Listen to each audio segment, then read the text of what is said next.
बिस्मिल्लाहिर्रहमानिर्रहीम। अस्सलाम वालेकुम नाज़रीन, आप यूट्यूब चैनल देख रहे हैं। मैं इमरान ख़ान हूँ। अख्तर मेंगल साहब की पार्टी ने एक प्रोग्राम किया कोयटा में, और वो उनके वालिद अता मेंगल साहब के हवाले से उनकी बरसी पे प्रोग्राम होता है, और कोयटा में ये प्रोग्राम था। उसके बाद एक खुदकुश धमाका हुआ है। ये इस साल दूसरा मौका है पिछले चंद महीनों में कि अख्तर मेंगल साहब के ऊपर खुदकुश हमला किया गया है, और ख़ुदकुश हमले में 13 अफराद अब तक शहीद हुए हैं, और कई लोग जो ज़मीन पे वहाँ गिरे हुए थे, जो देखा गया उस वक्त, वो बहुत बड़ी तादाद में। वहाँ ज़ख्मियों के बारे में बताया जा रहा है कि लगभग दर्जनों लोग वहाँ पे ज़ख्मी हुए हैं इस ख़ुदकुश धमाके के नतीजे में। कुछ लोग कह रहे हैं 30 से ज़ायद हैं, कुछ लोग 40 का फिगर बता रहे हैं। लेकिन जो मकामी सहाफ़ी हैं उनका ये कहना है कि अख्तर मेंगल के एक करीबी साथी हैं BNP मेंगल के साजिद तरीन साहब, ये नायब सदर हैं, और ये भी इस वाक़े में 13 अफराद के साथ शहीद हो गए हैं। इससे पहले आपको याद होगा लखपास के मकाम पर जब अख्तर मेंगल साहब धरना देकर बैठे हुए थे और कोयटा में आना चाहते थे, तो वहाँ पे भी एक खुदकुश धमाका हुआ था, और उसमें भी कुछ नुकसान हुआ था।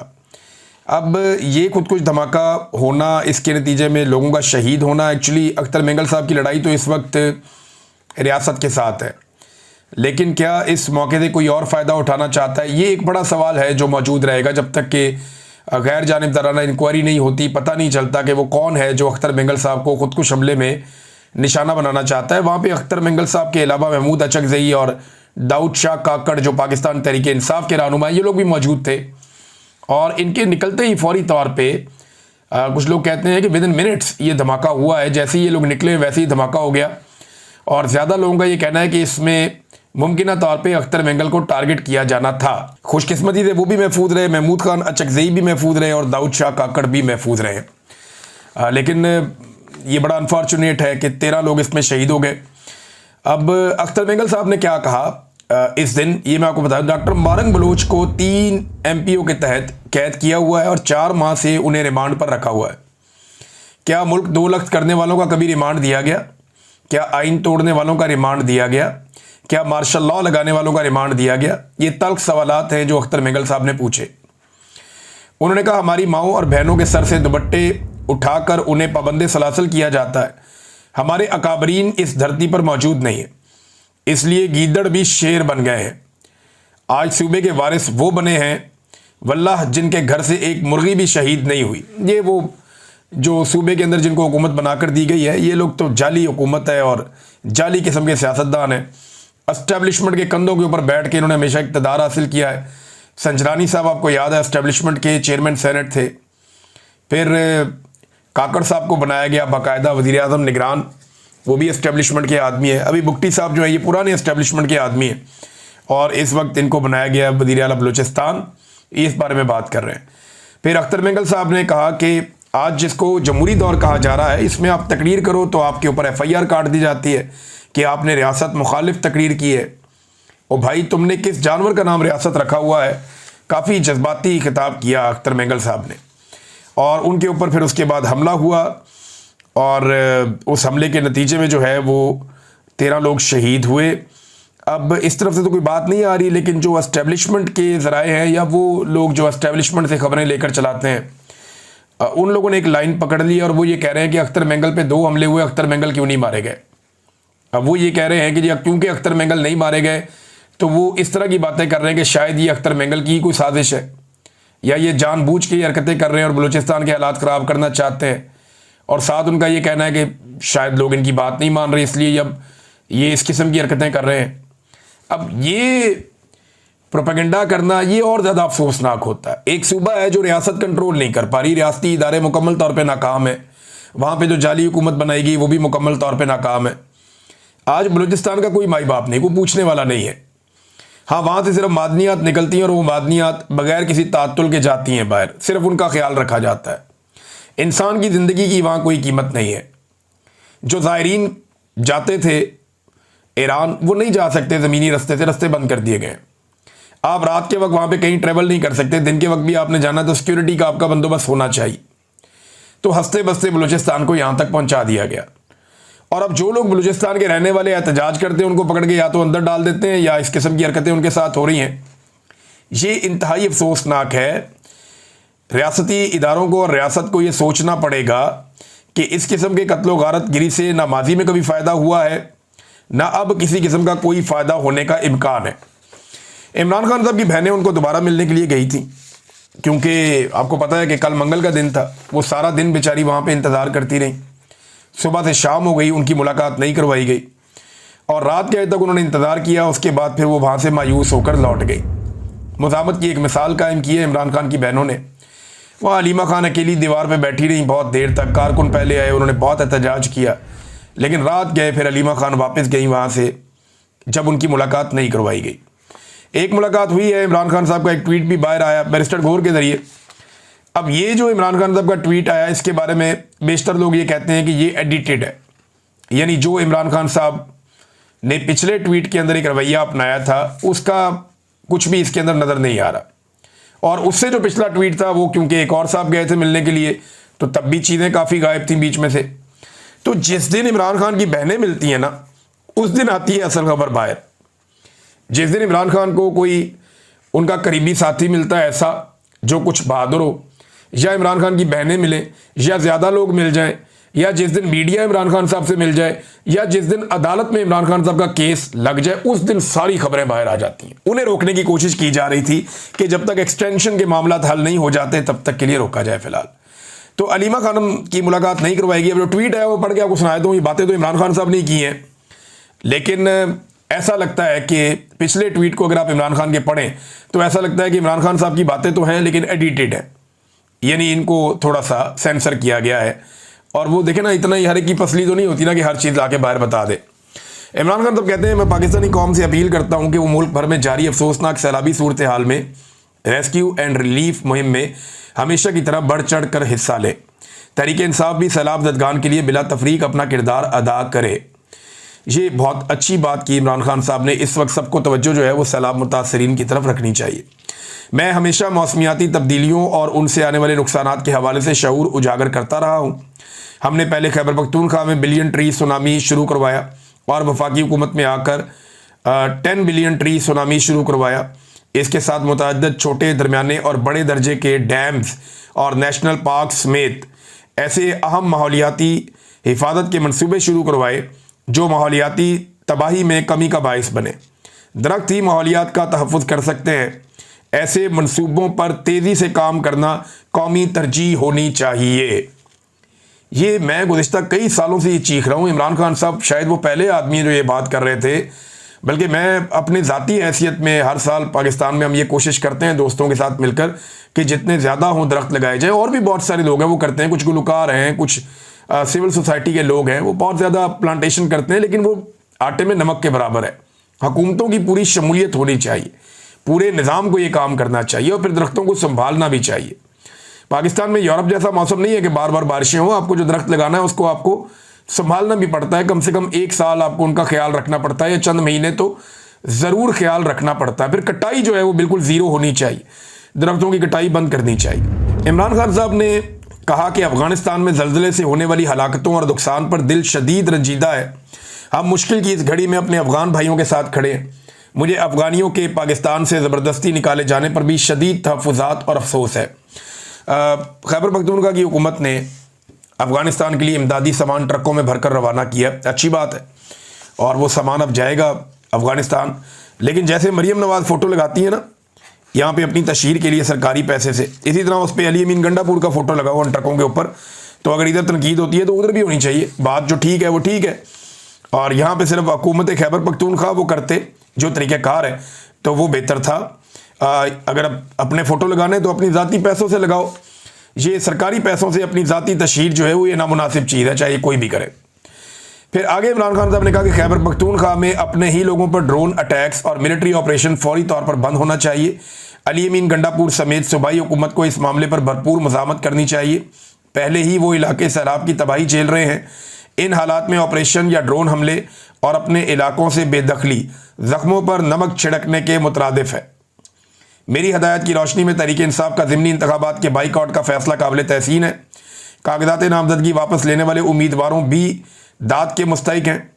जिन अरकान ने असम्बली की कमेटियों से इस्तीफ़ा दिया वो भी काबिल तारीफ़ हैं। इनको ये भी हदायत करता हूँ कि अगर इनके ज़ेर इस्तेमाल कोई गाड़ी या मुराद है तो चाबियाँ वापस करें और फौरी तौर पर मुराद वापस करें। पेशावर जलसे की हतमी तारीख का फैसला सितंबर में ही सैलाब की सूरत हाल देखकर मुशावरत से किया जाए। 3 साल जुल्म और जबर सहने और हक पर होने के बावजूद मैंने मुल्की मफाद में मुज़ाकरात की बात की, मगर मुझ समेत मेरे ख़ानदान से सियासी इंतकाम की इंतहा कर दी गई।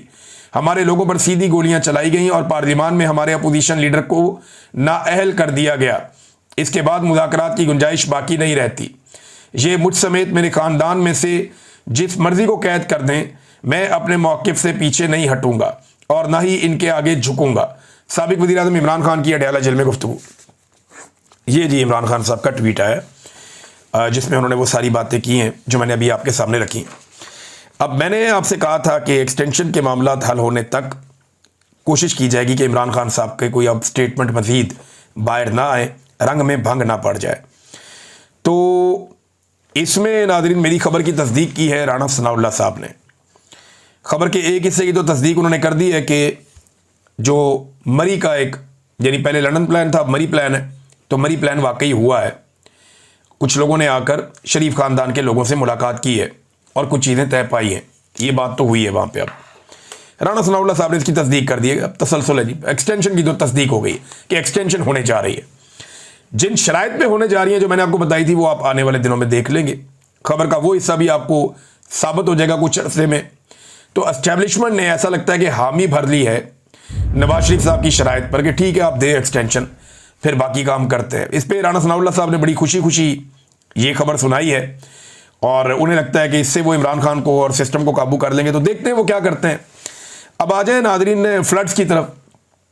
सैलाब ने तबाही फेरी हुई है पूरे पंजाब के अंदर और ये तबाही अब सिंध की तरफ बढ़ती जा रही है। पाकिस्तानियों को विजिलेंट होना पड़ेगा। मेरी तमाम जो हमारी तंजीमें थीं जो हमारे साथ काम कर रही थी, उन सब से मेरी गुजारिश है कि तगड़े हो जाएं। मैं भी आपके साथ शामिल होने जा रहा हूँ इस मरतबा फिर से सैलाब मुतासरीन की मदद के लिए। मुझे बहुत सारे लोगों ने टेलीफोन कॉल्स की, बहुत सारे लोगों ने रब्ता किया। उन्होंने कहा जी हमें आप पे भरोसा है, आपने पहले भी काम किया, आप लोग फिर काम करें। तो मेरे साथ लगभग उस वक्त कोई 400 के करीब लोग काम कर रहे थे। उन तमाम नौजवानों को भी मैं यहाँ से पैगाम दे रहा हूँ कि तगड़े हो जाएं और तैयारी कर लें। हम बहुत बड़े पैमाने पर सैलाब मुतासरीन की मदद करने जा रहे हैं और उसका आगाज़ मैं, क्योंकि पाकिस्तान तो अभी नहीं आ सकता, वो सिचुएशन आप जानते हैं और मुझे सब ने मना किया है कि आपने पाकिस्तान नहीं आना, आप आएंगे आपको पकड़ लेंगे, फिर सैलाब आपका अंदर ही गुजर जाएगा। लिहाजा बाहर से मैं यहाँ पे आप लोगों के लिए फ़ंड रेजिंग करूँगा। मुझे कुछ NGOs जो बहुत अच्छा काम करती हैं, जिन्होंने बेहतरीन पाकिस्तान के अंदर और दुनिया भर में काम किया, गज़ा में काम किया, अफ्रीका में काम किया, दुनिया के कई ममालिक में काम किया, उन NGOs ने मेरे से रब्ता किया है। उनमें से कुछ को हमने शॉर्ट लिस्ट किया है।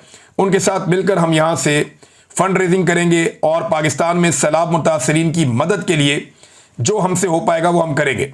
इससे पहले अपनी ज़ाती कैपेसिटी में हम कुछ थोड़ा बहुत कर रहे थे, लेकिन वो आटे में नमक के बराबर भी नहीं है। यानी हम एक इंडिविजुअल कैपेसिटी में आप बहुत थोड़ा सा काम कर सकते हैं।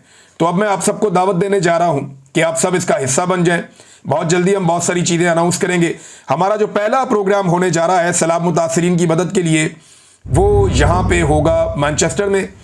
और मैनचेस्टर में एक माए नवाब रेस्टोरेंट है, उसके हॉल में हम ये पहला प्रोग्राम करने जा रहे हैं। 300 से ज़्यादा लोगों की वहाँ पे कैपेसिटी है। तो जितने लोग यहाँ मैनचेस्टर में या इसके आसपास रहते हैं वो लोग तैयारी करें और जुमे वाले दिन शाम 7 बजे से लेकर 9 बजे तक हम यहाँ पे सैलाब मुतासरीन की मदद के लिए इकट्ठे होंगे। आप सबसे गुजारिश है कि आप लोग वहाँ पे आएँ और सैलाब मुतासरीन की मदद करें। हमारे साथ और बहुत सारे ऐसे लोग होंगे जिन्हें आप अपने बीच में देखना चाहते हैं, जिनकी बात आप सुनना चाहते हैं। और ये सारा प्रोग्राम हम पूरी दुनिया के अंदर बराह रास्त दिखाएंगे भी मल्टीपल चैनल्स के ज़रिए से। तो हमने ये काम शुरू किया है अल्लाह ताला का नाम लेकर। हम बड़े कमज़ोर लोग हैं, लेकिन अल्लाह रब्बुल इज़्ज़त ने पहले भी हमारी मदद की, वो अब भी हमारी मदद करेगा। हमने बहुत बड़े पैमाने पर अपनी कैपेसिटी से ज़्यादा काम किया था।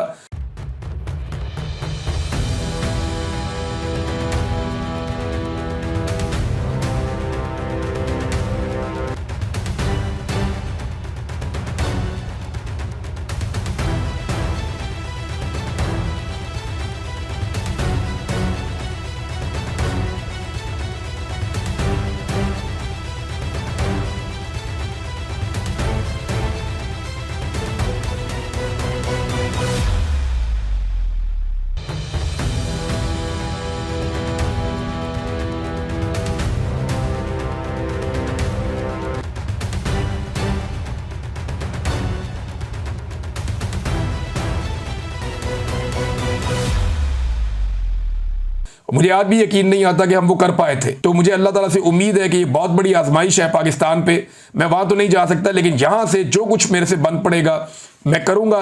बहुत अच्छे और ईमानदार लोग हमारे साथ जुड़े हैं, मैं उम्मीद करता हूं कि वो भी हमें मायूस नहीं करेंगे और पाकिस्तानी भी नहीं करेंगे। ओवरसीज पाकिस्तानी जो यहाँ मैनचेस्टर के आसपास हैं वो लोग इकट्ठे हो जाएं। इसके बाद हम बाकी शहरों में भी आएंगे, लेकिन सबसे पहला प्रोग्राम जो है वो मैनचेस्टर में माए नवाब जो रेस्टोरेंट है, जो पुराना वाला, वहाँ पे ये एक तो बड़ा है बहुत, वो नया बना है वहाँ नहीं, जो एक ओल्ड वाला जिसको सब जानते हैं यहाँ पे, वहाँ पे ये प्रोग्राम है जुमे वाले दिन शाम 7 बजे से लेकर 9 बजे तक 5 तारीख होगी। तो आप सबसे गुजारिश है कि यहाँ पे आएँ और सैलाब मुतासरीन की मदद के लिए हिस्सा डालें। भारत से बहुत बड़े पैमाने पर पानी अभी पाकिस्तान में दाखिल हो रहा है, लगातार दाखिल होता चला जा रहा है, और जो इतलात हैं इस हवाले से वो मैं आपके साथ शेयर करता हूँ। ये बड़ी खौफनाक इतलात हैं और एक एक तफसील यहाँ पे अब मेरे पास लिखी हुई है। इस वक्त हमने सारा डाटा इकट्ठा किया है कि भारत के कौन कौन से डैम के जो दरवाजे हैं वो मुकम्मल तौर पे उनके गेट खुले हैं, और वो सारा पानी जो है वो 2 दरियाओं में बहुत तेज़ी से दाखिल होने जा रहा है, सतलुज में और चनाब में। चनाब का जो पानी है वो झेलम तक, और सॉरी उससे ऊपर जो आप चले जाते हैं जंग तक, वहाँ तक तबाही मचाता है और फिर ये दरिया सिंध में जाके गिरता है। इसी तरह जो आपका रावी का और सतलुज का पानी है ये भी दरिया सिंध की तरफ जाता है।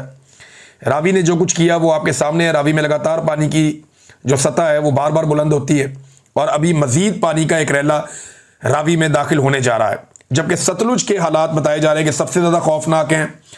ब्यास के इलाके में जो कैशमेंट एरिया है वहाँ पे बारिश रुकी नहीं रही, ना ही हिमाचल के इलाकों में बारिश रुक रही है, और वो अगले चंद दिन जारी रहेगी। तो ये सतलुज बहुत बड़ा ख़तरा है मुल्तान के लिए।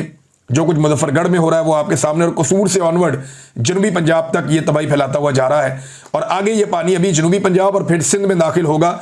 जब ये सिंध के अंदर, क्योंकि देखें कल से ये पानी, यानी आज के दिन से ही आप ये समझ लें कि अब ये सिंध के अंदर दाखिल होना शुरू हो जाएगा। अब यहाँ सिंध में पानी बढ़ेगा। पाकिस्तान कैसे मैनेज करता है ये बहुत इंपॉर्टेंट है। कौन से बंद तोड़े जाते हैं, बैराजों को कैसे बचाया जाता है, जो आपके हेड्स हैं उनको कैसे बचाया जाएगा, और पानी से कैसे निपटा जाएगा, ये बहुत इंपॉर्टेंट है। दरियाए सिंध जो है उसकी अपनी हालत तकरीबन उतनी ख़राब नहीं है। अगर खुदा न खास्ता इस वक्त पाकिस्तान के बलाई इलाकों में या अफगानिस्तान साइड के ऊपर ज़्यादा बारिशें होती हैं और दरियाए काबुल, दरियाए कुनहार और यहाँ से पानी दरियाए सवात से आता है, तो फिर सूरत हाल मज़ीद ख़राब हो सकती है। क्योंकि एक दिन पहले ये भी रिपोर्ट हुआ कि दोबारा से खैबर पख्तूनख्वा के जो अपर एरियाज़ हैं वहाँ पे एक मरतबा फिर बुनेर में बड़ी शदीद बारिश और बहुत तेज़ पानी का एक फ़्लो आया है, और वहाँ पे वार्निंग्स भी जारी की गई हैं, ऐलानात भी किए गए हैं। तो ये सिचुएशन खुदा न खास्ता बनी तो फिर काबू करना मज़ीद मुश्किल हो जाएगा।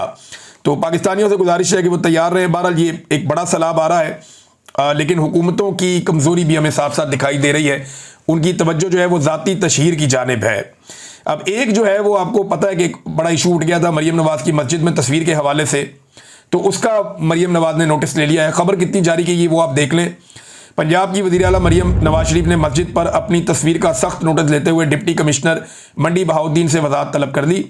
मस्जिद पर वज़ीर आला मरीम नवाज़ की तस्वीर लगाने पर डिप्टी कमिश्नर की सरजनिश हो गई। मरीम नवाज़ ने ज़िली इंतज़ामिया और सरकारी इदारों को अपनी तस्वीर के हवाले से SOPs पर अमल दरामद करने की हिदायत कर दी। ये SOPs क्या है ये तो ज़रा कौम को बताया जाए। खाने के हर डब्बे के ऊपर फ़ोटो होना चाहिए, हर जगह पे इनको फ़ोटो लगाना है, और जो फ़ोटो नहीं लगाएगा उसका ये क्या SOP का हिस्सा है। बहुत सारे जो लोग फ्लड्स में काम कर रहे हो मुझे कहते हैं कि मरीम नवाज़ का फ़ोटो हम नहीं लगाते, वो हमें चीज़ ही नहीं बांटने देते। अभी हम काम शुरू करने लगे हैं ना, रोक के दिखाना। हम बताएंगे कि कैसे लोगों को खाना खिलाना है, हम बताएंगे कैसे लोगों को मदद पहुंचानी है, हम बताएंगे कि कैसे लोगों को, ये सारा मुझे आइडिया है कि क्या करना है। ये नहीं रोक पाएंगे, ये नहीं रोक पाएंगे, क्योंकि जब आप आवाम के लिए काम करने निकलते ना नेक नियति से, तो इन जैसे नहीं रोक पाते, ना ये रोक पाएंगे। अभी जो ये हरकतें कर रहे हैं ये इनको लग पता जाएगा आने वाले दिनों में। ये जो तस्वीर वाला मामला है इस पर नोटिस तो लिया है, लेकिन क्या इंतजामिया को मरीम नवाज़ ने मना किया कि आज के बाद मेरी फ़ोटो नहीं लगानी, ना किसी लैट्रीन पे, ना किसी अस्पताल पे, ना किसी और जगह पे, ना किसी खैमे पे, ना किसी खाने पे, ना किसी डब्बे पे, ना किसी राशन पे, हर जगह ये अपनी फ़ोटो चिपका रही हैं और यही चल रहा है। ज़ाती तशहीर के मामला है ना। गंडापुर ने भी एक अजीबोगरीब हरकत की है।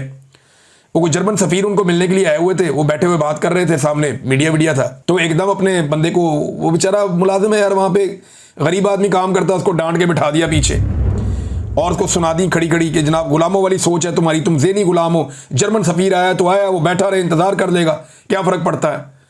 यार ये क्या रवैया है भाई।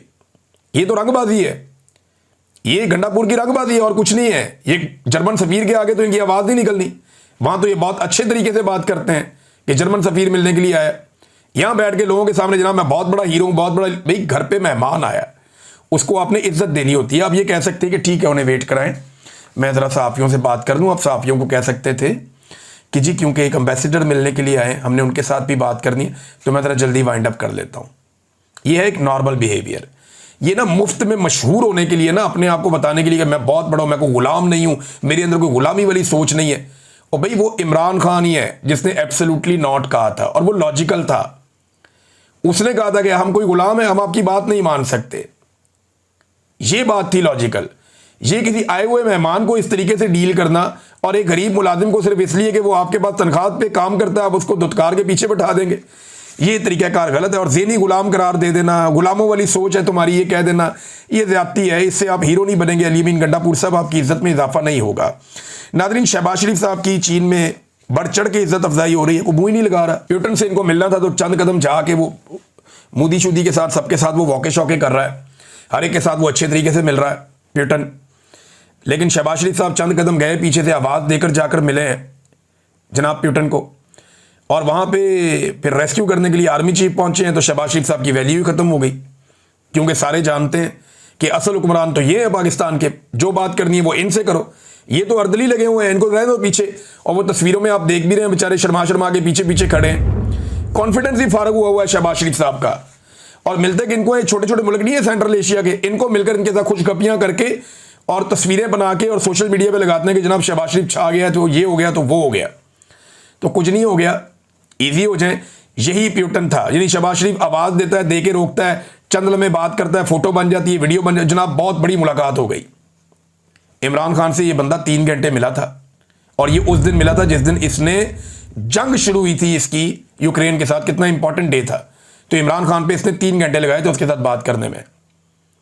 ये इमरान खान की वैल्यू थी। यही चीन था, इमरान खान का इस्तकबाल आप देखें। यही रशिया था, इमरान खान का इस्तकबाल आप देखें। दुनिया इमरान खान को किसी और तरह लेती थी। डोनाल्ड ट्रंप और उसकी वाइफ और बाकी लोग इमरान खान को कैसे मिलते थे सब देखते थे। लेकिन यहाँ पे ये सबके पीछे पीछे भागते हैं और मुलाकातें करते हैं। छोटी छोटी गुजरते हुए कोई बंदा इनको सलाम कर देना, कहते हैं बड़ी अहम मुलाकात हो गई, 2 तरफा अमूर सिरे बहस आ गए, ये कर दिया वो कर दिया, कहानियाँ लंबी ये सुना देते हैं, हालांकि कुछ भी नहीं है। तो आर्मी चीफ पहुंचे जनाब। अब आर्मी चीफ की इज्जत होनी थी, और इनकी इज्जत अफजाई तो पहले से ही हो रही है। लोगों को पता है कि असल हुक्मरान तो पाकिस्तान का आर्मी चीफ होता है। ये वज़ीर आज़म तो फारिग होते हैं। एक आदमी आया था इमरान खान, उसने कोशिश की, एक दौर में नवाज शरीफ ने की थी, एक दौर में बेनज़ीर ने की थी, एक दौर में भुट्टो ने की थी। तो जिसने कोशिश की कि वो आर्मी चीफ से ज़्यादा इंपॉर्टेंट हो जाए, वो फारिग हो जाता है। तो शहबाज शरीफ को अपनी औकात पता है, वो एग्जैक्टली उसी जगह पे खड़े हैं जहां पे उनकी औकात है। अर्दली इमरान खान साहब ने कुछ गलत नहीं कहा था, लेकिन अब कुछ तस्वीरें जारी की जाएगी। मैं आपको पहले बता दूं, मैं इनको अच्छी तरह जानता हूं। तस्वीरें जारी की जाएंगी जिसमें शहबाज शरीफ का कॉन्फिडेंस शो किया जाएगा। इतना बड़ा कॉन्फिडेंट आदमी है, ऐसा नहीं है, बॉस है। कुछ तस्वीरें वीडियोस आपको आ जाएंगी थोड़े दिनों में। नादरीन, ये वीलॉग मैं यहाँ ख़त्म कर रहा हूँ। अब तक के लिए इतनी, अपना ख्याल रखिएगा, अपने इस चैनल का भी। अल्लाह हाफ़िज़।